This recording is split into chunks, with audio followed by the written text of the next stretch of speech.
할렐루야. 아멘. 이제 오늘 우리에게 주시는 하나님 말씀 마태복음 22장 32절입니다. 한 절 말씀요. 마태복음 22장 32절 말씀입니다.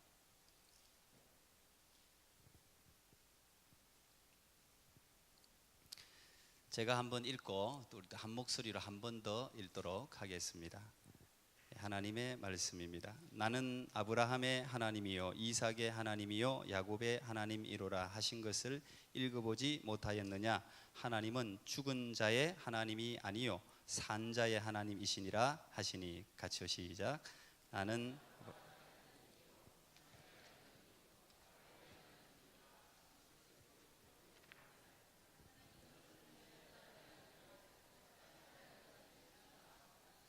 아멘. 하나님은 살아계십니다. 믿습니까? 예, 우리 옆 사람에게 한번 이렇게 물어보겠습니다. 당신의 하나님은 살아계십니까?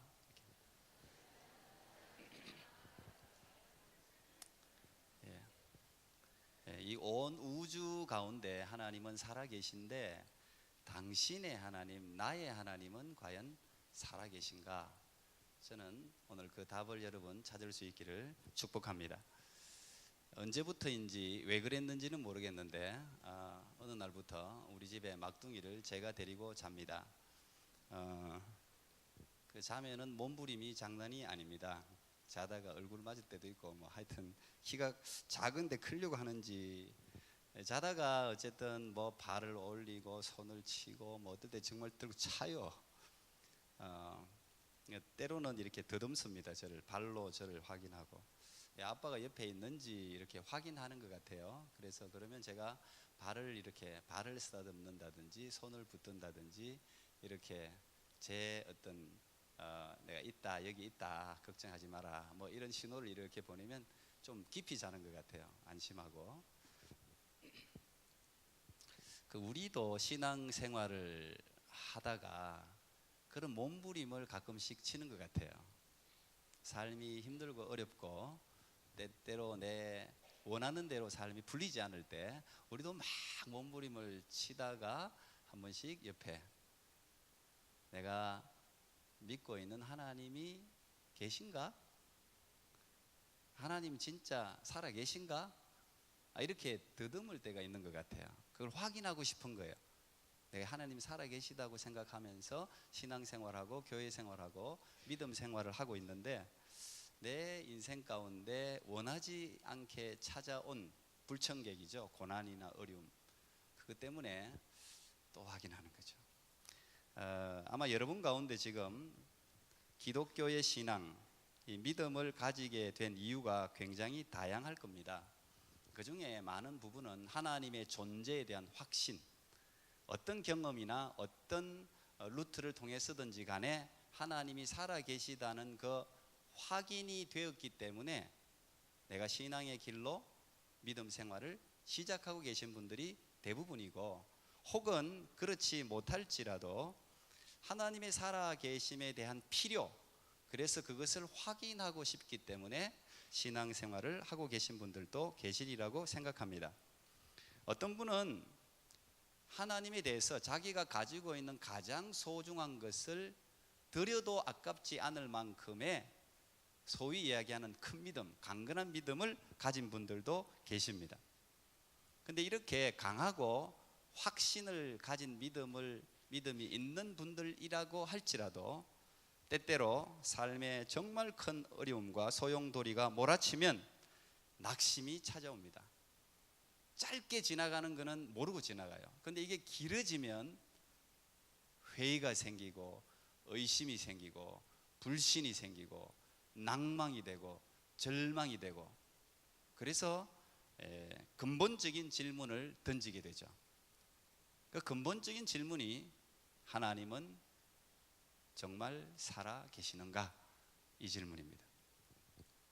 어쩌면 지금까지 수많은 인간이 던졌던 가장 고전적이면서 오래된 질문이 이 질문이 아닐까 생각합니다. 이 질문 가운데는 인류의 역사 이래로 모든 인간의 생활 속엔 하나님에 대한 간절한 필요와 열망이 있었다는 것을 의미합니다. 또 반대 측면에서 보면 수많은 해석되지 않는 문제와 고난에 직면했을 때 모든 인간은 하나님이 계시다면 어떻게 이런 일이 일어날 수 있단 말인가에 대한 원망이 자리했었다는 이야기죠. 그게 인류의 역사였습니다. 어쨌든 인간은 하나님이 존재한다고 믿든 믿지 않든 신, 갓, 하나님과 떨어질 수 없는 불가분의 관계인 것만은 틀림없습니다. 그나마 다행인 것은 하나님의 존재에 대한 의심과 질문에 대해서 하나님은 매우 관대하다는 사실이에요. 성경을 보면 하나님의 존재에 대한 확신이 필요하기 때문에 시험하고 질문을 던지고 의심하고 하는 사람들이 곳곳에 등장합니다. 근데 그럴 때마다 하나님은 그 의심 많은 사람, 하나님께 질문을 던지는 사람에 대해서 무시하거나 외면하고 거기에 대해서 거부한 적이 없다는 거죠.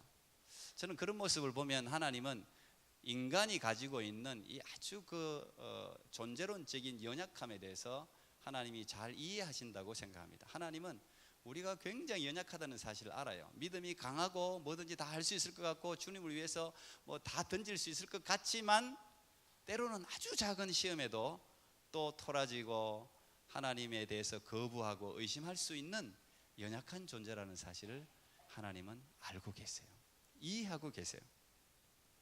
우리가 잘 아는 기드온 300용사, 그러면 뭐 용사 중에 용사 아닙니까? 그런데 이 기드온이 전쟁에서 대성을 거두기 전에 하나님이 기드온을 부를 때 의심하지 않습니까? 두려워하지 않습니까?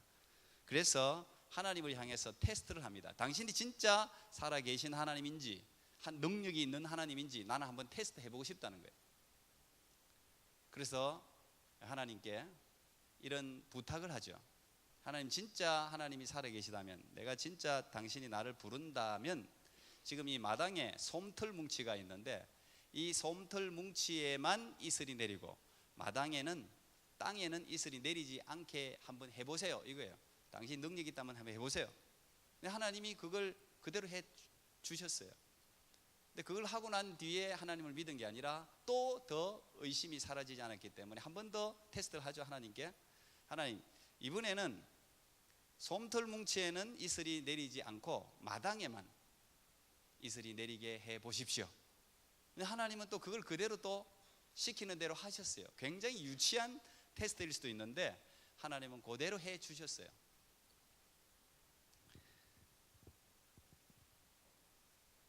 지금도 아마 마찬가지라고 생각합니다. 하나님은 하나님을 시험하고 하나님이 진짜 살아계신가를 확인하고 싶은 연약한 믿음을 가진 사람의 그 요청을 거부하지 않는다는 거예요.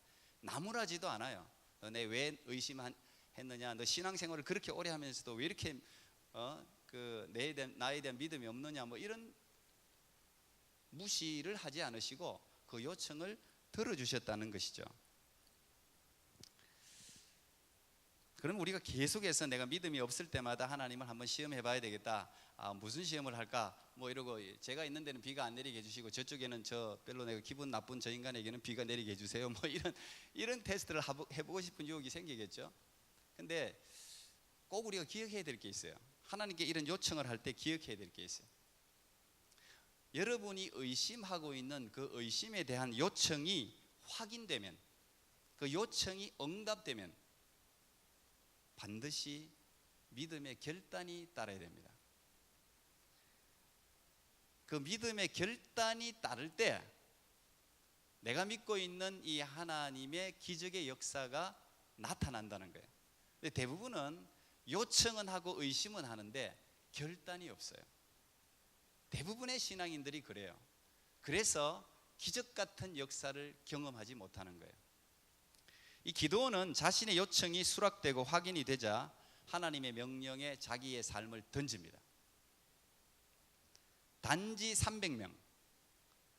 300명의 군사를 이끌고 13만 5천 명의 적진에 한복판으로 뛰어듭니다. 그것은 거의 죽음을 각오한 행위죠. 그것은 거의 뭐 죽는 거나 마찬가지 아니겠어요? 300명과 13만 5천 명은 대결 자체가 불가합니다. 그런데 기드온이 하나님의 살아계시다는 것이 확인되자 하나님이 가라, 300명이면 충분하다 믿었습니다. 그리고 결단했을 뿐 아니라 행동했습니다. 발을 옮겼습니다. 적진으로 뛰어들었습니다. 어떻게 됐습니까? 그래서 우리는 기도원의 300용사 이야기를 지금도 하고 있는 거예요. 자신의 삶을 믿음에 던질 때 우리는 역사에 기록될 수 있습니다. 하나님의 기억에 기록될 수 있는 위대한 사람이 될 수 있다는 이야기죠. 그런 면에서 오늘 우리가 던진 하나님은 살아 계시는가에 대한 확답을 여러분 모두가 받을 수 있기를 축복합니다. 이 확답이 굉장히 중요해요. 제가 하나님은 살아 계시는가라는 신앙인의 기본 질문을 던지는 것은 어떤 의심의 질문들을 쏟아놓기 위한 것이 아닙니다. 내 안에 수많은 하나님을 향한 질문들을 쏟아놓으면서 하나님이 살아계시다면 대답해 보세요, 응답해 보세요, 한번 내가 때를 쓰는 대로, 내가 요청하는 대로 한번 능력을 베풀어 보세요, 보여주세요, 뭐 이런 것들을 요청하기 위해서 던지는 질문은 아닙니다. 사실 이 질문, 오늘 이 설교 제목은 이제 저를 향한 질문이기도 한데요. 우리 인생에 굉장히 중요한 결정을 할 때가 있습니다. 결정을 해야 될 때가 있습니다.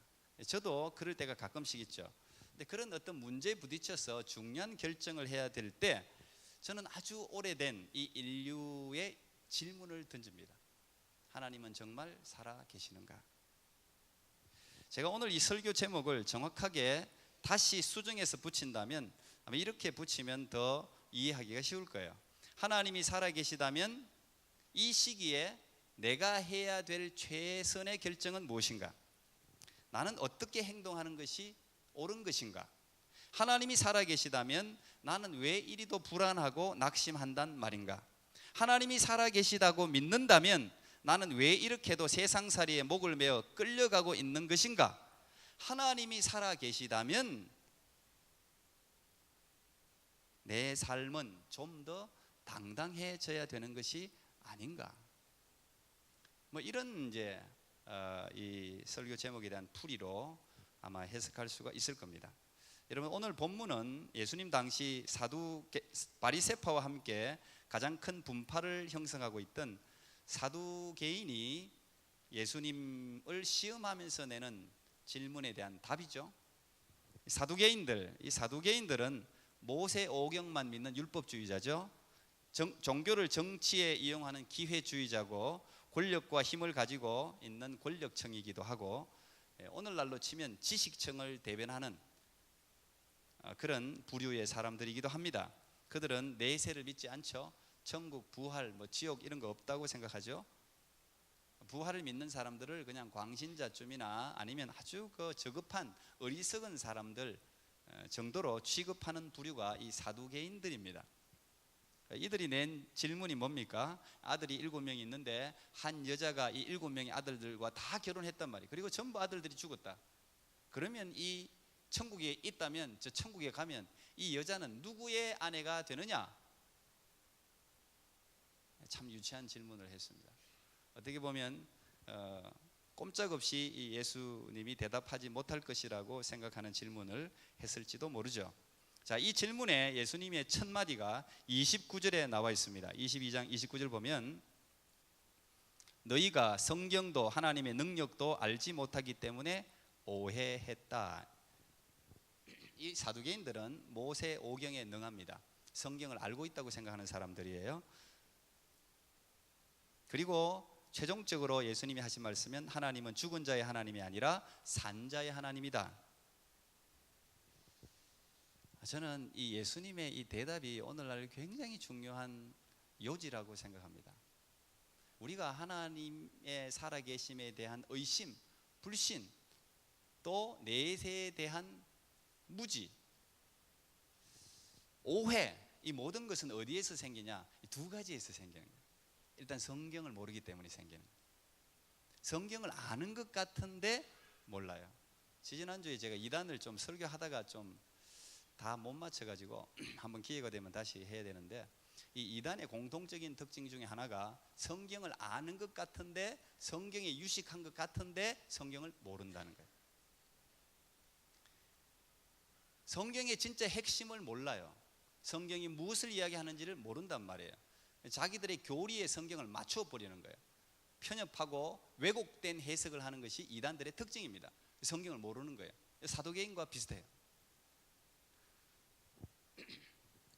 그래서 성경을 제대로 아는 것은 매우 중요합니다.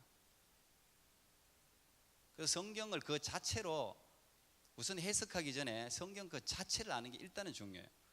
그리고 성경이 성령의 감동으로 지어졌기 때문에 성령의 감동으로 성경을 읽는 것이 일단은 중요합니다. 전체를 다 읽는 것이 중요해요. 자기가 좋아하는 성경만 읽으면 안 돼요. 물론 성경은 한 구절에서도 우리의 영혼을 회심시키는 능력이 있지만 성경 전체를 알아야 됩니다. 두 번째가 이 하나님의 능력을 경험하지 못했기 때문에 하나님이 없다고 말하는 것이죠. 하나님의 능력. 여러분, 기독교는 샤머니즘이 아니죠. 샤머니즘의 특징이라고 하면, 샤머니즘은 모든 나라에는 다 샤머니즘이 있습니다. 원주민들도 샤머니즘이 있고 다 샤머니즘이 있는데, 샤먼들이 있죠. 그러니까 무당들이죠. 어떻게 보면 이 샤머니즘의 특징은 도덕, 윤리, 율법, 천국 없어요. 그래서 샤머니즘이 좀 윤리적으로 난잡할 수밖에 없어요. 그런 게 없어요. 그게 샤머니즘이에요. 근데 기독교는 율법이 있습니다. 도덕이 있어요. 윤리 있죠. 내세가 있습니다. 모든 걸 가지고 있어요. 이게 이제 고등종교, 소위 말하는 고등종교들의 특징이기도 한데, 매우 체계적이고 지성적인 종교가 이 기독교입니다. 그렇다고 해서 이 기독교가 이론에 치우쳐서 탁상공론에 그치는 종교는 또 아닙니다. 종교적인 교리나 내용을 가지고 철학자들이나 신학자들이 해석하면서 수없이 해석해 놓고 만들어내는 이성의 놀이개도 아니에요. 그 기독교가 아니에요. 사람이 만들어내는 것이 아니고 하나님의 말씀이 살아있기 때문에 오히려 사람들을 변화시키고 새롭게 만들어내는 종교가 기독교예요. 리차드 도킨슨이라는 사람이 만들어낸 신, 이제 그게 굉장히 많은 파장을 일으켰죠. 그거 좋아하는 사람들 많죠. 좀 그거 좋아하는 사람은 자기가 지성적이라고 생각을 해요.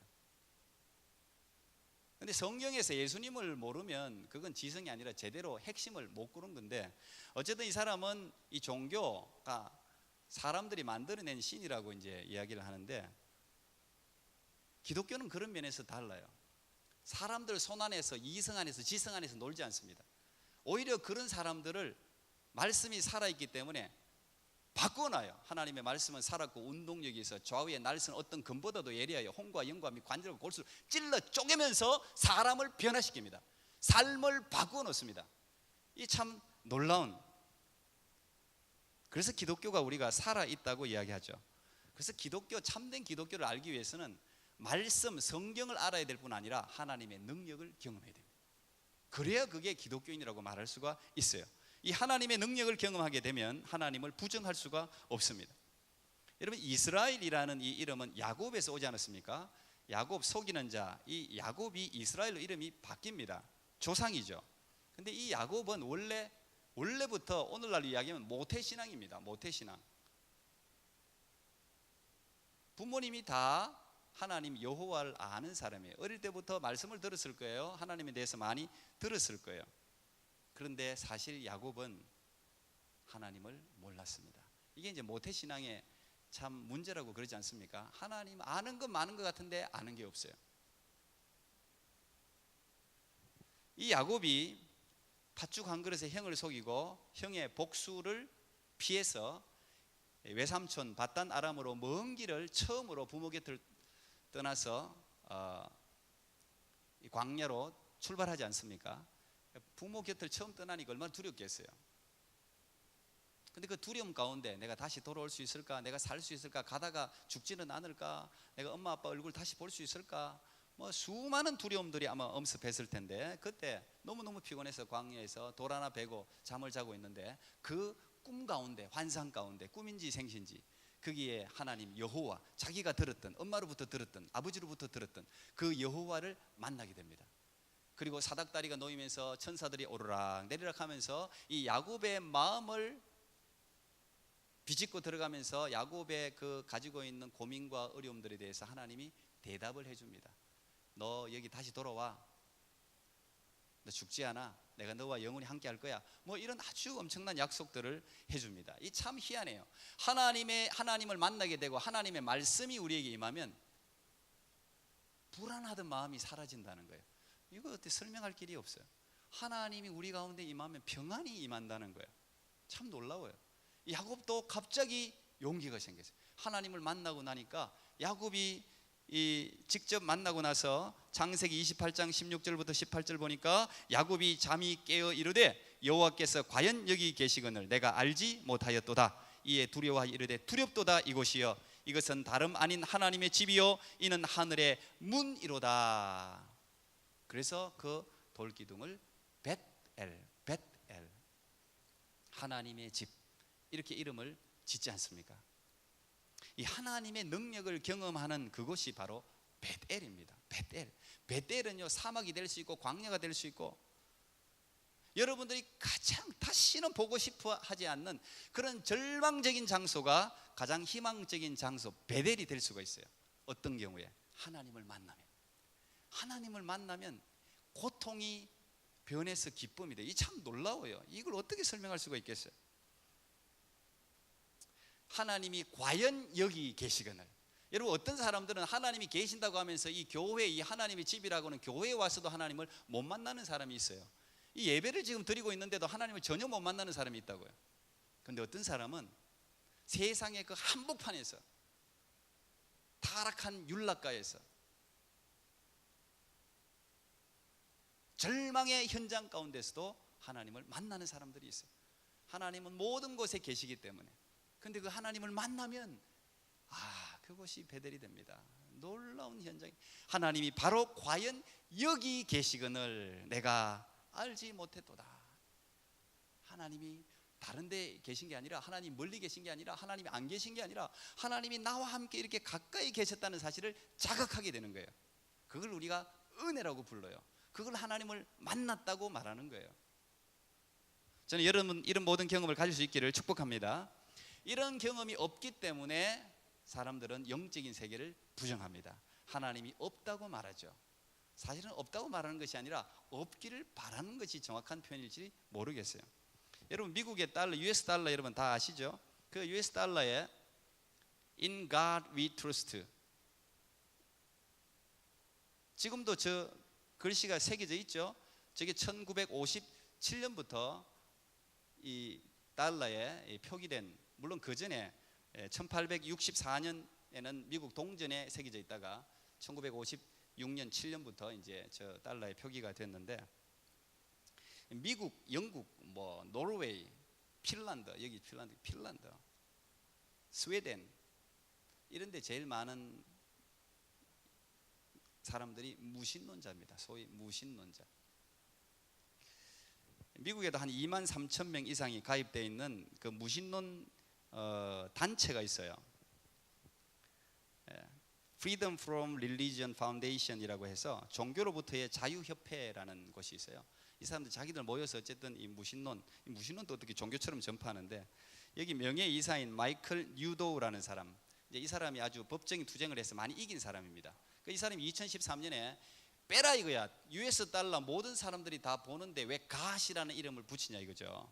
이것은 미국 헌법의 국교 금지 조항을 위반했다 이렇게 해서 뉴욕 지방 법원에 소송을 제기했습니다. 지금 이런 소송이 계속됩니다. 지금 물론 이제 패소했죠. 해롤드 베어 판사라는 분이 달러화의 표는 우리의 종교적 유산에 대한 보정이기 때문에 우리는 달러화의 표가 미국 헌법을 위반하지 않았다는 의견을 견지한다. 그러면서 이제 기각을 시키긴 했습니다. 그러나 이 사람들은 계속해서 우리 아이들은 신을 믿지도 않는데 왜 이 갓이라는 이름을 돈에서 봐야 되느냐 그러면서 계속해서 지금 소송을 걸고 있습니다. 계속해서 지금 돈을 모아서 소송하고 한단 말이죠. 또 영국에서는 가지 차에 저기 이 글씨 보입니까? 예. 신은 아마도 없을 것이지. 아마도라는 표현이 원래 무신론자들이 넣은 표현이 아니고 저거는 어떤 법적인 그것 때문에 저 회사에서 저거 넣어야지 실어주겠다고 해서 이제 넣었다고 하는데 신은 아마도 없을 것이다. 이제 걱정을 스탑하고 멈추고 네 인생을 마음대로 즐겨라. 이제 이런 표를 영국 그 버스 800대, 더 많게는 2000대까지도 이런 표를 이제 붙여서, 이게 2009년입니다. 붙여서 아주 이슈가 되었던 이제 그런 광고판인데, 물론 저기 서 있는 사람이 바로 리처드 도킨슨이라는 아까 제가 말했던 만들어진 신의 저자죠. 저 사람이 돈을 후원을 해가지고 저걸 시작했어요. 예. 이제 저분의 그 요지는 그거죠. 인간은 소멸을 한다는 거예요. 일단은 뭐 결론적으로 이야기하면 영혼도 없고 다시 사는 것도 없고 윤회도 없고 인간은 죽으면 끝이다. 그러므로 현재가 최고다. 좋게 생각하면 현재에 충실한 거, 프리젠트, 현재가 선물이다. 그래서 충실하게 성실하게 살아라, 뭐 이런 의미로 해석한다면 좋은 뜻일 수는 있는데, 죽으면 끝이니까 네 마음대로 살아라, 인생을 즐겨라. 여러분 이제 그렇게 되면 세상이 어떻게 될까 모르겠어요. 어쨌든 이제 이 무신론자들은 이렇게 하나님을 없애고 싶어해요. 안 믿고 싶어해요.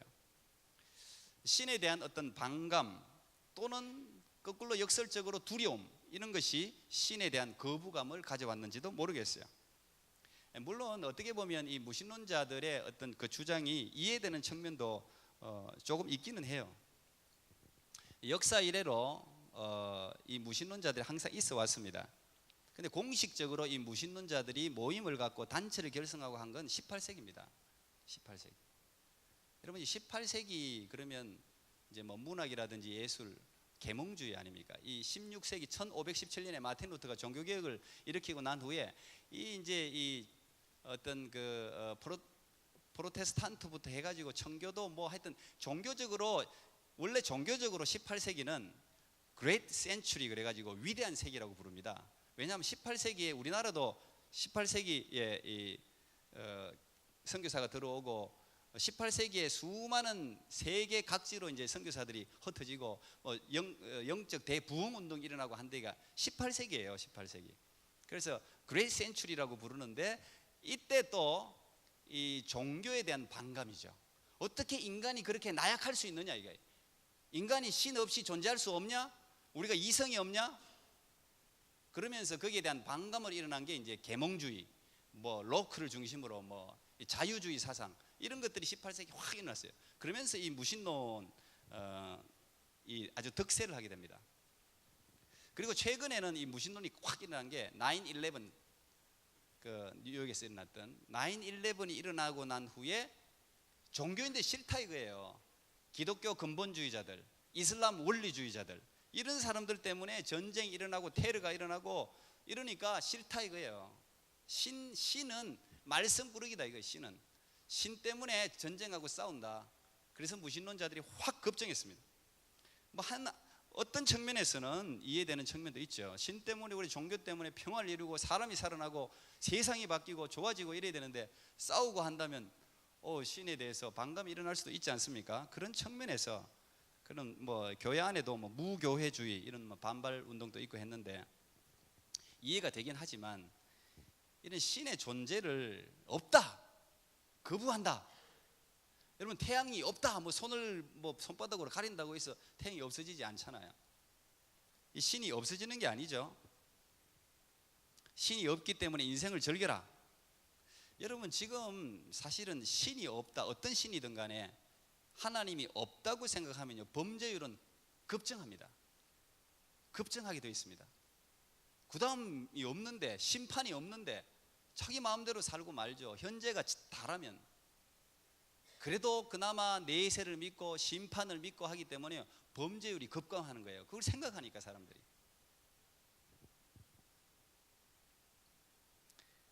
신이 있고 하나님이 있고 하나님의 나라가 있기 때문에 영혼에 대한 꿈과 비전, 죽음 이후의 심판에 대한 두려움, 이런 것 때문에 사람들이 희망으로 혹은 자기 자신의 탈선하다가도 자기 자신의 자리로 돌아가잖아요.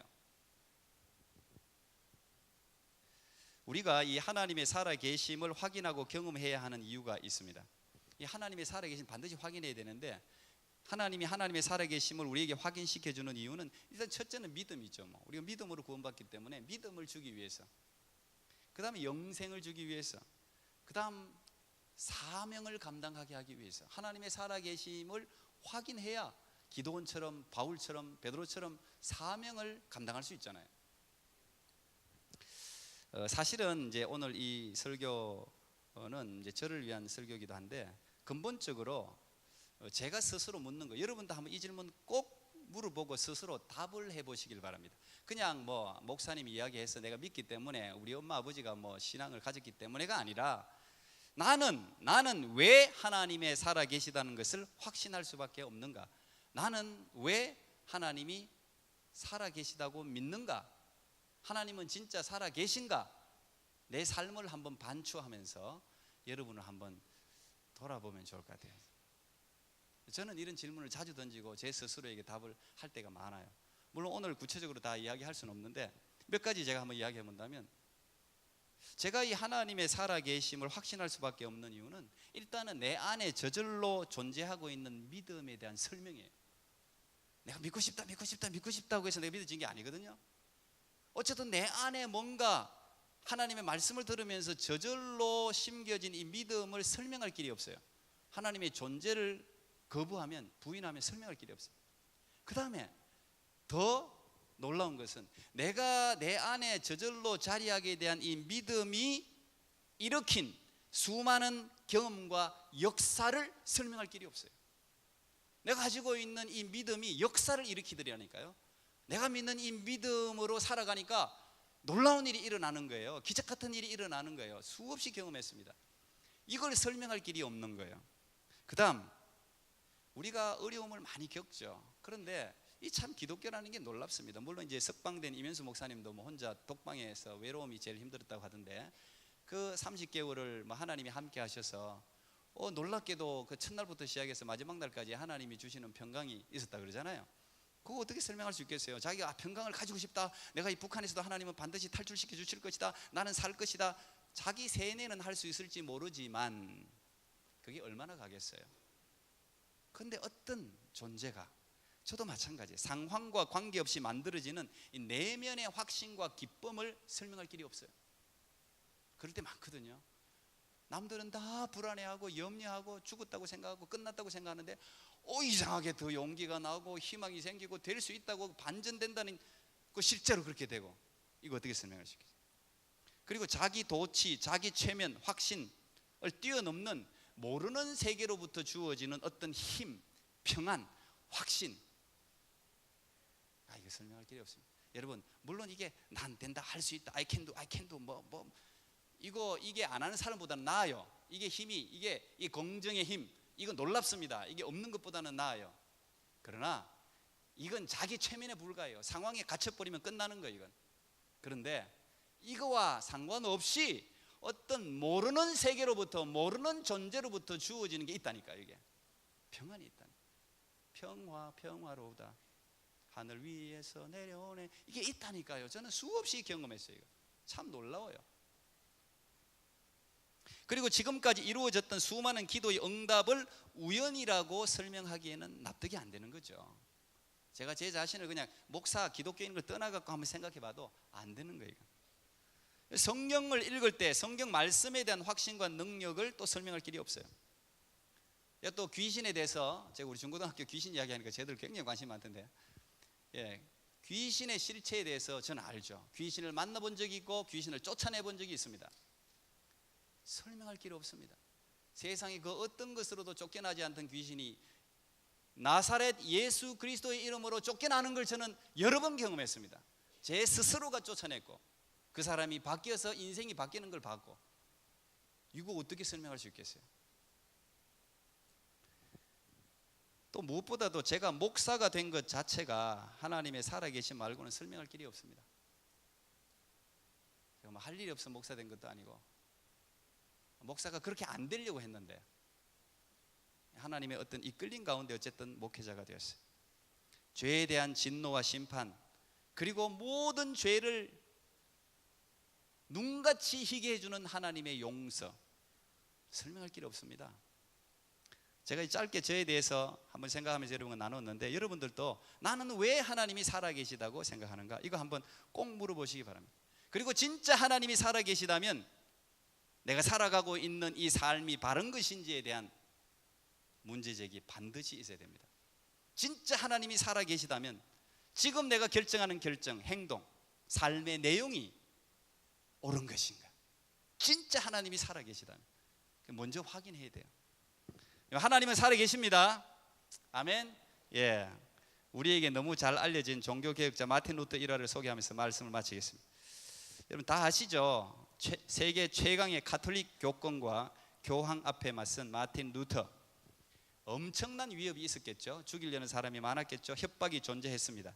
그리고 그게 플러스 자기 내면에 자주 들리는 죄책감과 확신의 부족, 이것도 힘들어요. 막 종교개혁 하려고 그러는데, 야 네가 뭔데? 너도 죄인인데 네가 뭐 잘한 게 있다고 네가 종교개혁을 한단 말이야. 네가 무슨 뭐 거룩해? 이게 더 힘들어요.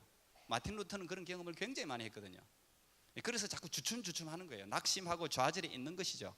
그럴 때 마틴 루터가 이제 늦게 수녀하고 결혼을 하지 않습니까? 카타리나라는 이 수녀하고 결혼을 합니다. 16살 차인데, 어쨌든 이 수녀인 아내 카타리나가 상복을 입고 마틴 루터 앞에 나타나죠.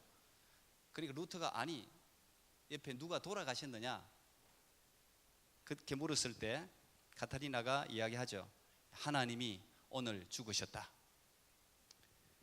마틴 루터가 화를 내면서 무슨 쓸데없는 소리를 하느냐고 소리를 치죠. 그때 아내가 말하기를, 만약에 하나님이 죽지 않고 살아 계신다면 당신은 왜 이렇게 좌절하고 낙심해 있느냐? 반문했습니다. 그 말을 들은 마틴 루터가 다시 용기를 내서 종교개혁의 전선에 뛰어들게 되죠. 이 일화는 너무 유명한 일화예요. 저는 혹시 낙심하고 좌절해 있는 분들이 이곳에 계시다면 저도 똑같이 입을 수 있다면 상복을 입고 여러분 앞에 나타나고 싶어요. 당신의 하나님은 살아계신가? 당신의 하나님은 죽었는가? 하나님이 살아계시다면, 당신이 진리 가운데 서 있다면 왜 그렇게 낙심하느냐, 이게 왜 그렇게 두려워하느냐, 이게 왜 그렇게 주저하느냐 하는 것이죠. 오늘 말씀 마태복음 22장 32절, 나는 아브라함의 하나님이요 이삭의 하나님이요 야곱의 하나님이로라 하신 것을 읽어보지 못하였느냐? 하나님은 죽은 자의 하나님이 아니요 살아있는 자의 하나님이시니라. 하나님은 죽은 자를 살리시며 없는 것을 있는 것으로 부르시는 이시니라. 아멘. 예. 제가 이 마지막 찬양을 하나 부르려고 했는데 이 찬양 우리 다 아시잖아요, 그죠? 한번 띄워보세요. 왜 나만 겪는 고난이냐고 불평하지 마세요. 고난의 뒤편에 있는 주님이 주실 축복 미리 보면서 감사하세요. 너무 견디기 힘든 지금 이 순간에도 주님이 일하고 계시잖아요. 남들은 지쳐 앉아 있을지라도 당신만은 일어서세요. 힘을 내세요. 힘을 내세요. 주님이 손잡고 계시잖아요. 주님이 나와 함께 함을 믿는다면 어떤 역경도 이길 수 있잖아요. 하나님 감사합니다. 오늘 주님 앞에 주의 백성들 십자가에 피 흘려 죽으심으로 살리신 주의 백성들이 앉아 있습니다. 우리는 믿음이 있다고 여기면서도, 예수님을 믿으면서도 때때로 현실의 어려움 부딪혀서 하나님은 살아계신가? 하나님은 내 옆에 계신가? 하나님은 나를 알고 계신가? 수없이 많은 질문들을 던질 때가 있습니다. 주님, 우리의 연약함을 아시고 우리를 책망하지 않으시고 우리를 보듬으시고 우리와 함께 하시고 결국은 그 어려움과 고난을 이겨내어 믿음 가운데 선 주의 백성들에게 최고의 것을 주시는 하나님을 믿습니다. 하나님은 나의 하나님, 살아계신 하나님인 줄 믿습니다. 오늘 여기에 있는 우리 중고등학생들, 청년들, 우리 어른들 모두가 이 살아계신 하나님을 붙들고 하나님의 영광을 위하여 자랑스러운 인생을 살아가는 주의 백성들 되게 하옵소서. 예수님 이름으로 기도하옵나이다. 아멘. 우리 그 자리에다 일어서서 봉헌하겠습니다.